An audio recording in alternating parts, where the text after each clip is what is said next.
Oh, this is beautiful. And it was beautiful.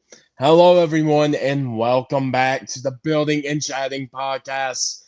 Today, we are talking about Cobra Kai Season 6, Part 2. Now, WM, as you know, he covers all the Cobra Kai episodes with me. I tried to contact him for about a week now, and I hope everything's okay with him. Maybe he's busy with classroom, whatever. But I had to get this episode out, and I haven't heard from him. So we are going to be covering Cobra Kai, season 6, part 2, or the final season, part 2. All right, we're going to go right into episode 1, and we're going to cover all 5 episodes this way. Right, episode 1 of the Cobra Kai. This episode was mainly like everyone's reaction to Tori being on Cobra Kai. Mainly to Robbie and Tori's story. Robbie is just not off his game. He's confused why Tori's with Cobra Kai. And he doesn't want to fight her, of course, and all that. Let's get to his head type thing. Because of this, because of Tori. But here's the thing: it's mainly they're just talking. They get into some scuffles with Cobra Kai, but they don't fight. And then when they're taking their group pictures, like the group picture with all of the teams of Sekai Takai, they Tori walks off him and Robbie follows her. He's just worried about her, and checks up on her, all that good stuff. But it really throws Robbie off his game. And yeah, makes him lose a bit. Like he is kind of in his own head for a bit there.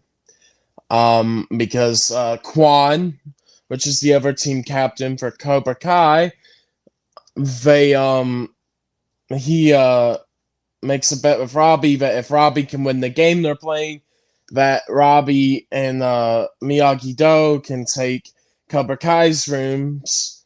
But if Cobra Kai wins, then Miyagi-Do gives their rooms to Cobra Kai, that sort of thing. Robbie loses that game, and everyone's upset at the end there. And that's about it for episode 1. It's mainly that Robbie kind of just isn't in his right headspace. And with the Tori situation going on and all that. Episode 2 is when the tournament really begins. Cobra Kai is not doing, or not Cobra Kai, sorry. Miyagi-Do is not doing well at all compared to Cobra Kai. They're getting their butts beat, and when Robbie comes in, he always sees Tori, freaks out, zones out, and gets beat himself. And just everyone's feeling that like kind of Robbie is off his game type thing in episode 2. There's a big development in episode 2 as well. Also in the first episode, Daniel is talking to the organizers of Sekai Takai, and he gives the Mr. Miyagi headband to him, and he says, well, and the Sekai Takai people say, well, this is from the 1940s, 1950s, which was Mr. Miyagi's band. And I said, well, who would know about it? And it's like Sarawan or something. Master Sarawan knows about what happened there. And then of course the Cobra Kai team overhears this, especially of the the lady sensei, lady something, but yeah, the Kreese's partner they on Cobra Kai, he overhears it, and then Daniel gets a letter at the front desk at the beginning of episode 2 saying that Mr. Sarawan wants to meet him and talk about the Miyagi headband and all that with Sakai Takai. He goes and gets thrown in cells. But before that, he buys it's a like keychain that has Jesus Christ on it, and so yeah. But there's another thing. But why I'm telling you all this is very important for. But this all happens in episode 2. We're going over Daniel's story first because episode 2 is mainly about Daniel and Johnny being, it's Daniel and Johnny's story. Johnny is at Sakai Takai, and Daniel is trying to find this master to talk about Mr. Miyagi and all the stuff that happened there. But of course, Daniel gets kidnapped. These people have Cobra Kai tattoos. They have the snake tattoo. And they throw him in a dog cage, all this stuff. Very crazy. And then what happens next is in episode 3 with Daniel. But he uses the keychain to pick himself out of the. Yeah, he uses that keychain to pick himself out of the cage as a lockpick, and then it shows more at the end of the episode. But we're going to go to Johnny's story now. Johnny's story in episode 2 is that he's trying to be a better sensei. With Daniel gone, the first round in I guess you could say match 2, because match 1 was just the getting all the placements set up where every team was going to be. Match 2 is the next match or the next round. They lose because Johnny wasn't teaching them right, and then he's yelling at them and stuff, saying like, "Get your heads in the games. What the heck are you doing?" Everyone's worried about Johnny. Or not everyone's worried about Daniel too. But then Devin Lee, which she keeps getting her butt kicked, she's like, I did something bad to Kenny. I'm the reason why he's not here. I kind of, lied my way in here, but it would have been Kenny's spot. But I felt threatened. She felt threatened by Kenny. She wanted to be in the tournament, and she knows what she did was wrong. And Johnny's like, if I could have $1 for every mistake I've made or every regret I have, I would be a gajillionaire. But he has good heart to heart with Devin, and she continues. And actually, as I'll tell you at the end, that heart to heart really helped her. And then he has a heart to heart with the entire team, saying that use Miyagi-Do, but also make sure you beat these people, because this is like our last chance to really prove ourselves. And well, they do. Miyagi-Do wins their battle, but of course, the one that gets knocked out the most, poor Robbie. He sees Tori in the crowd. Every battle they've had, he just gets distracted by Tori, and Miguel is Miguel is like the best. He's the MVP of the team right now. Miguel beats two people and wins it for him. And then Daniel escapes the dog cage, and comes back and tells Chosen and Johnny what's going on. Or he walks into his room where Johnny is, but Johnny has to leave because he got a call from the hospital that his wife had a unexpected event in her pregnancy, and that looks a little dangerous. That they might have to come back. So Johnny takes Miguel back to him, and they're in Barcelona, of course, Spain. So they have to go all the way back to LA, California, and see what's up with, his wife and his stepson's mom. So, and then episode 3 was such a good episode. Just such a good episode. We're going to cover the Miguel and Johnny story first, because I think it's such a good storyline and just such a good one. And then cover Daniel and the kids at Sakai Takai, because episode 3 has a lot to do with the kids, a lot to do with Hawk and Miguel, Robbie, Tori, all that. So we'll get into that. But the main plot line is with Miguel and Johnny is, well, Johnny's on the phone with the nurse at the hospital. They don't know how.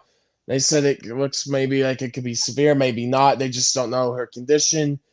Johnny lies to Miguel saying, it looks like your mom's going to be fine, but he doesn't even know, which of course makes Miguel mad. He doesn't want to speak to him. The nurse moves him up into like the front seats. All right, maybe like first class, something like that. And Johnny's in economy class, but and then this woman next to them had a dog, and he's like, the dog's not helping. And Johnny gets up and is like, I want to talk to my son, to the flight attendant. There's a family emergency. Miguel doesn't want to talk to him. And the flight attendant, but throughout this whole thing, there's this rich scumbag. Let's just say there's just this asshole. He's super rich, thinks he can do whatever he wants on the plane. It makes Johnny and the stewardess, like, he makes everyone mad. So Johnny and Miguel have been wanting to punch this dude's lights out, but they can't because violence happens. They get kicked off, blah blah blah.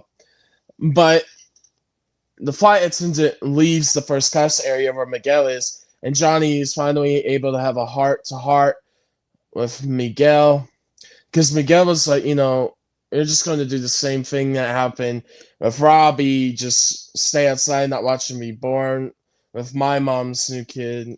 And basically, and then he's like, and Johnny's like, dude, that's very unfair, and this is why they had the fight in the first place. It's like, I've fixed things with Robbie. I've done a lot of good for him right now.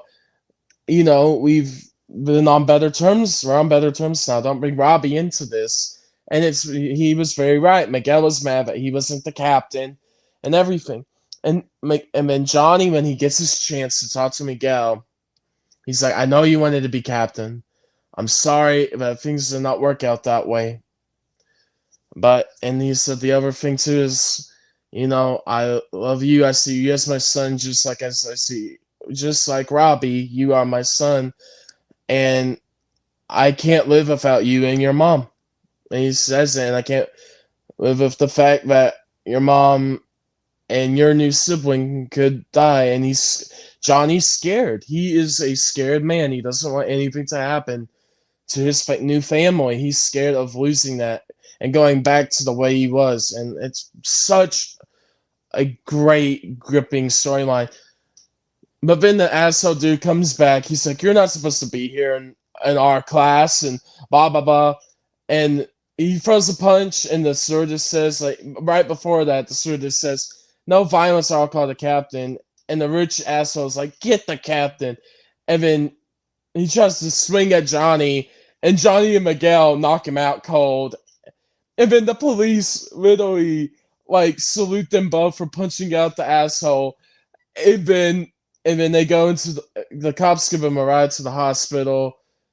And then Johnny and Johnny and Miguel ask for their room.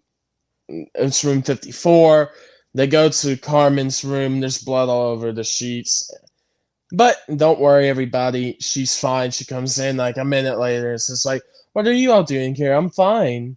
It was just, but basically, she just had a bad bleeding or something. That it was just a severe, like a severe bleeding thing that happened. Nothing. The baby's fine and she's fine. She just had to have some treatment for a problem that was wrong with something in her.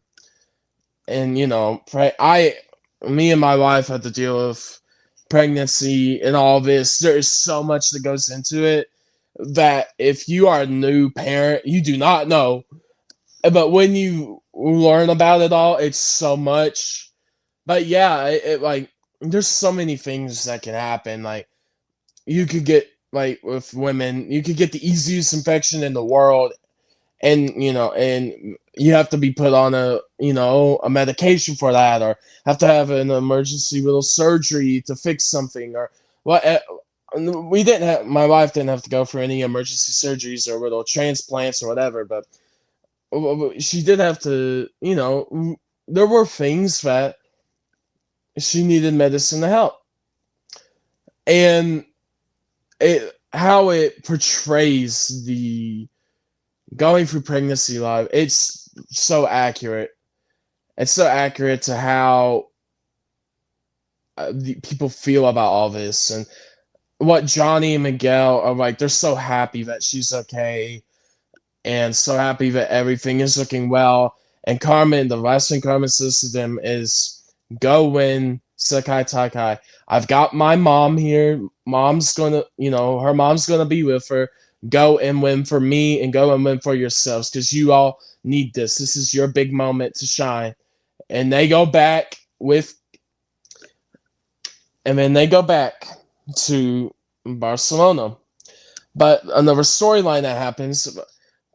Basically, all you need to know about the storyline, they bring another, um, fighter with them, Kenny, and the whole plot of this storyline.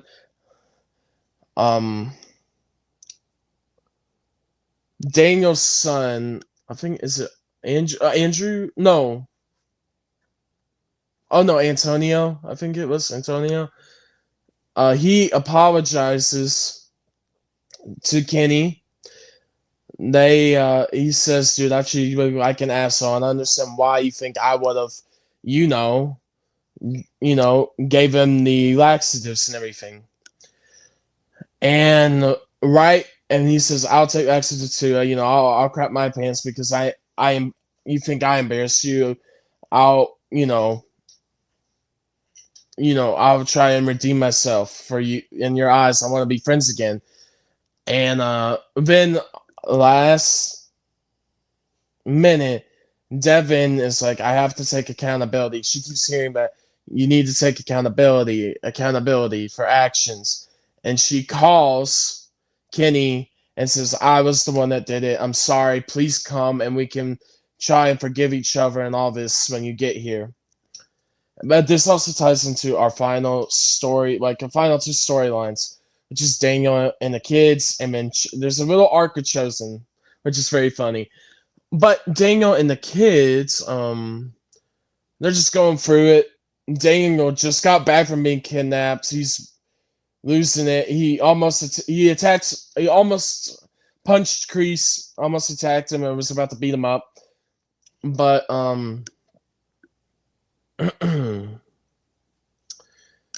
what happens with Daniel and the kids is Daniels are Chosen. They're just like, we need to stay indoors, keep everyone inside. And Chosen's like, oh, yes, I will make sure they stay inside. But Chosen told them, hey, you all can go out, go have fun. Because they didn't know that there was this danger until Daniel told them. Or until Daniel told Chosen. So he's like, you can go. But, Hawk and Dimitri are talking at the bar. Lady comes up to him. Hawk's like, I got a girlfriend. Dimitri, being a big man, just went to go dance with another team's girl. Then Hawk videos it while they're on video call, and Hawk's girlfriend and Dimitri's girlfriend is there, and it makes him lose his relationship with his girl. Quan makes Robbie jealous, making him think that he is now dating Tori, which makes Robbie get drunk and date Zara, which is on the Iron Warriors team. And Tori sees that.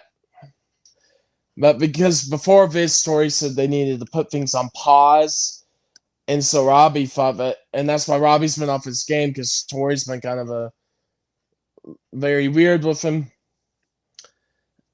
And she sees, but then they go back to the rooms, and Robbie was in there making out with Zara, and they open the door, and then they open the door the next morning, and Tori sees Zara come out of Robbie's room, all that stuff.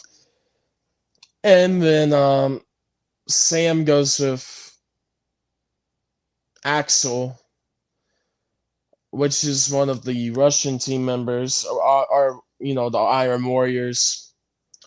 Walks with him on the beach. They get beat up by some Cobra Kai guys. Or they almost get beat up by Cobra Kai guys, but they beat them, run back to the beach, and then Axel tries to kiss Sam. She's like, I got a boyfriend, Duke. Stay away. And that makes him have a grudge against Miguel. And after that, that's about it for episode 3. The main thing at the end is, and then Chosen runs into, because Chosen and Kreese's partner, the lady, is it Lady Ming? I think Lady Ming, Lady Miao, something like that. But no, not Lady Ming, Lady Kim. I was just trying to think about her name, but yeah, Lady Kim. Her and Chosen, of course, is looking for his team, Miyagi-Do, and Cobra Kai. Lady Kim is looking for her team, Cobra Kai, the kids, and they're all at the same bar. But then they eventually end up at the same bar together. The kids are all gone. They've gone back to their rooms, doing all their stuff. And then Hawk and Dimitri are mad, and like Hawk is like, dude, this dude needs to take accountability to Devin, and that's what makes Devin call Kenny. But Chosen and Lady Kim, they start fighting in the bar, and then it ends up in a romance scene, and then they do some romance on a beach off screen. Yes, so she ends up going to, and then they see the long-haired man that Daniel was talking about, that attacked him and threw him in a cage. They see him walking, and it leads them back to the hotel. And then Daniel, Lady Kim, Kreese, and Chosen go to this back room where this guy's going to. And the ultimate twist reveal, the Thunder and one of the senseis of the Iron Warriors is Terry Silver. Terry Silver has been funding the Iron Warriors the whole time, because him and the other master, Master Wolf, are friends. And it goes right into it in episode number 4. The first episode for part 2 is 6. Then episode 2 for part 2 is 7. Episode 3 for part 2 is 8. So this would be episode 9 of Cobra Kai, season 6. So it opens up, it shows you that Terry Silver said to Master Wolf, "Hey, you're a great fighter, let me fund your dojo. Again, your dojo will be automatically be entered into Sakai Takai because you are a, like they are a ancient house, like they've always participated in this. They've always been a old team, so they have a birthright to be entered into Sakai Takai." He's like, "I will fund your team. I will fund your dojo." And that's where they started working together. The long-haired man that kidnapped Daniel and threw him in a cage was actually one of Daniel's opponents in the past in the Karate Kid films. And this is the penultimate episode. A lot happens here.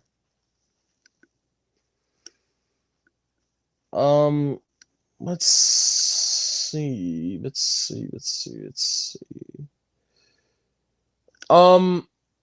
Basically, they all are going against Terry Silver, wanting to beat his team, all that stuff.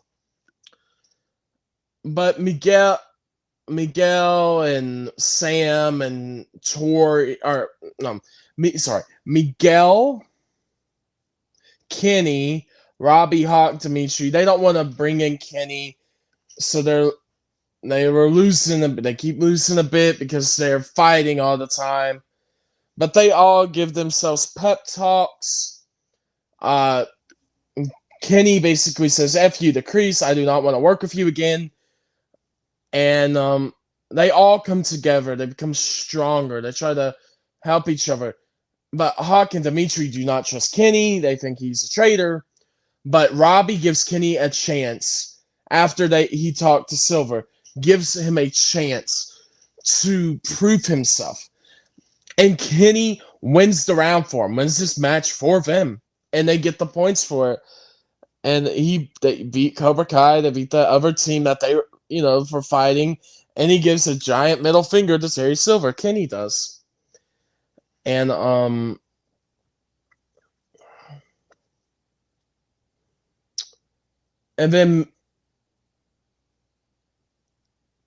basically, before Kenny and all of them beat those people too, Miguel was like, "Bro, be a leader.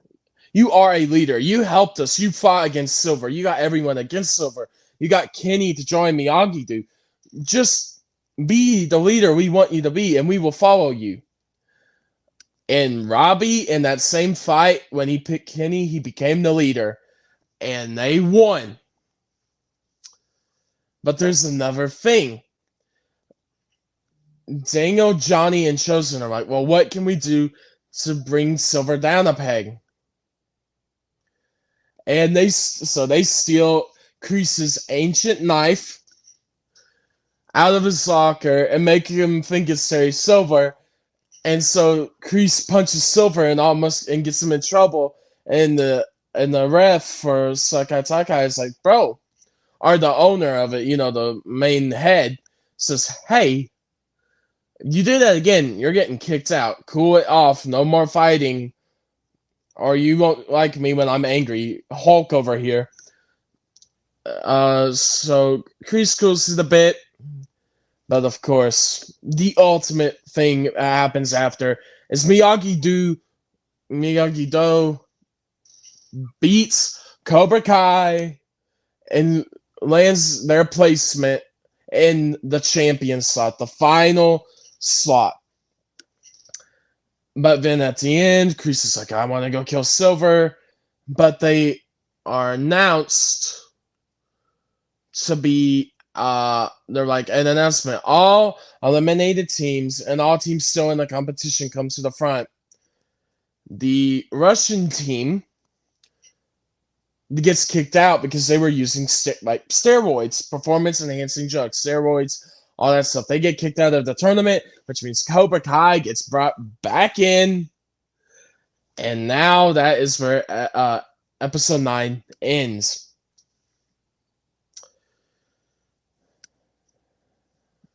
But at the end of episode 4, Terry Silver, after the final fight, after they beat Cobra Kai, gives Daniel the Sekai Taikai score sheet from when Mr. Miyagi was in it, where he did kill his opponent, and and then he's like, and then he takes it in episode 10 to the guy and that owns the place. He says, yeah, this is real, and freaky deaths happen back then, accidental deaths.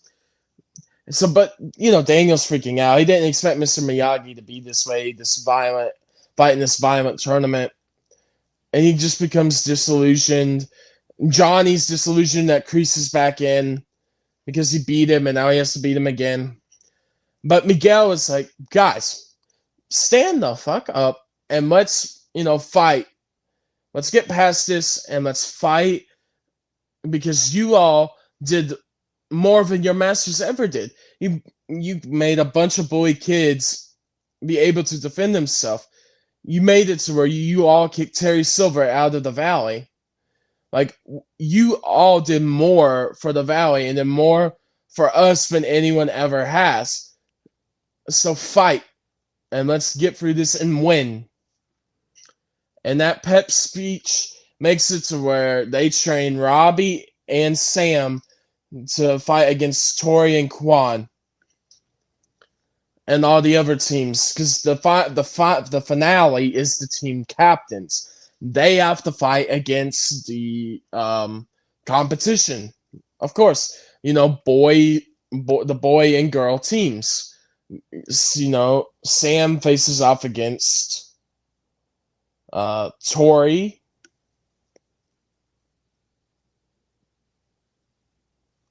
And then Robbie was facing off against the Axel guy. The guy that's so jealous that Sam didn't like him in that way. And then this is where our final episode starts. Well, that is in episode 10. All what I just said is in episode 10. But this is where the final battle happens. And I mean final battle, literally. Because, Quan wins his round against his competition, which was Axel. Quan was beating... Oh, no. I'm sorry. Quan was beating Axel. And then he beats him, so Robbie has to fight. Or who was it? Pretty sure it was Axel. Like, they both have to fight him. And then Sam was going to fight Tori. But mainly the other teams fight and everything. And then the Russian team, out of no flipping where, just punches the head organizer, starts beating up all the refs, all the organizers. It's like, we're going to... It becomes Cobra Kai Battle Royale, all right? It is a bloodbath right now. Like, everyone's fighting each other. Everyone's going crazy. Sam, Tori, and Robbie, they beat all their opponents and eventually team up. Miguel... And with Miguel, of course, too. Kenny's beating ass. Devin's kicking ass. Like, everybody's kicking ass. Kreese goes with his knife to go and kill Terry Silver. but he drops his knife on the battleground, and well, they have a fist fight. Terry Silver is beating Kreese's butt, but then Johnny's like, "You owe me a fight, Silver," and so he just starts beating Silver's ass. But of course, Quan finds the knife on the ground, goes to try and kill Axel. Axel throws him in the air, and then Quan lands on the knife, lets out a blood-curdling scream, and then everyone's freaking out. They're like, "Was that a knife? A knife?" And then Daniel's like, Quan, wake up. Are you okay? He's like, he's not breathing. Oh God, oh God. And then he rolls him over. He's fully dead, bloody all over the place. And then the organizers for Sakai Takai says, turn the cameras off. I said, turn the cameras off. And it ends at like the cameras being shut off. That's how the episode ends. It's like the final shot for part 2 of Cobra Kai is Quan's death, and then you as the audience, like, you're watching in. They cut our feed. I thought that was the most ingenious way to end it. They cut our feed because they're like, well, we're cutting here because this is the cliffhanger. It was such an ingenious way to leave us on a cliffhanger. I loved it. And I told WM this when I reviewed this with him, the first part. I said, this is going down to be the best Cobra Kai season besides season 1 ever.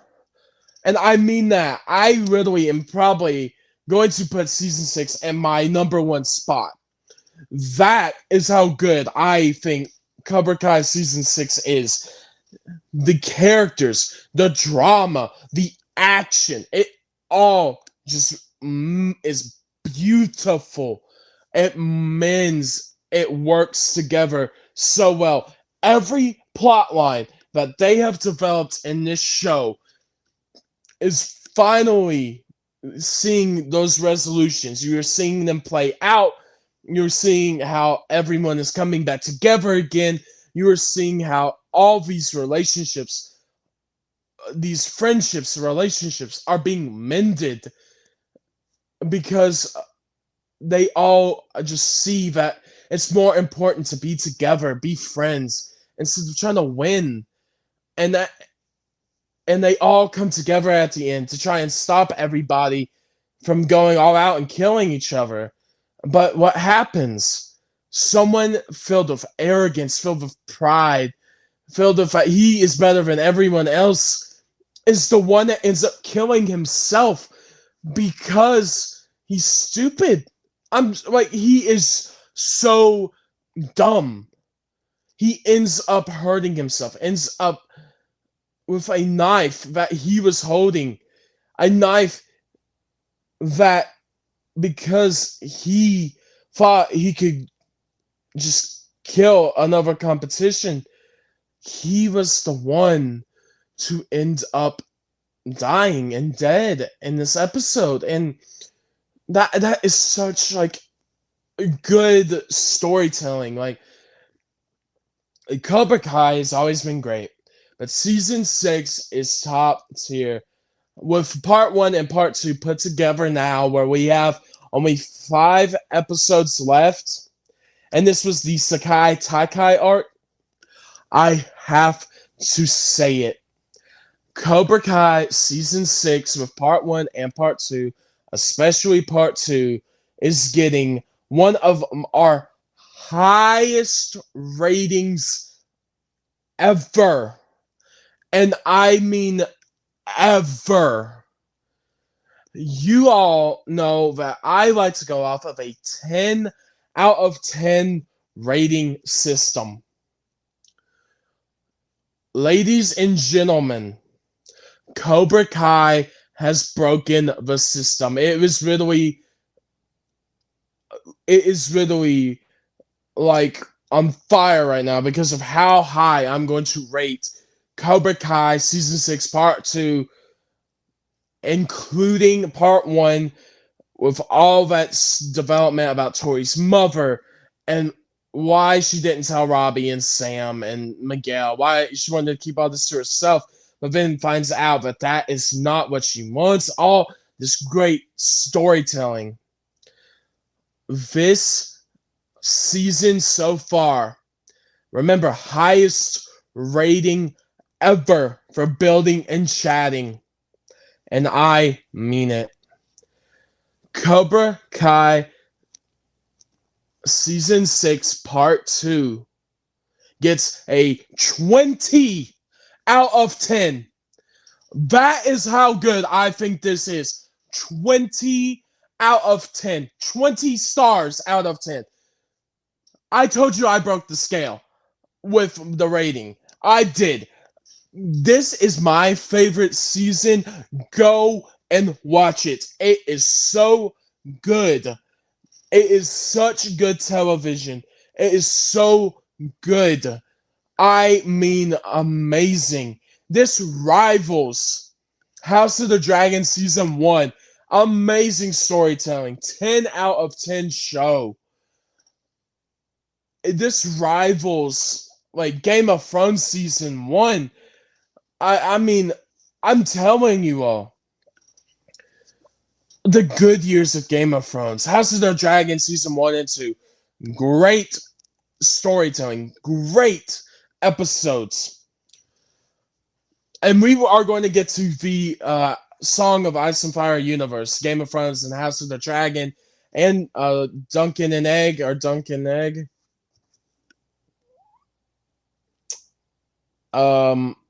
Which is coming out next year. But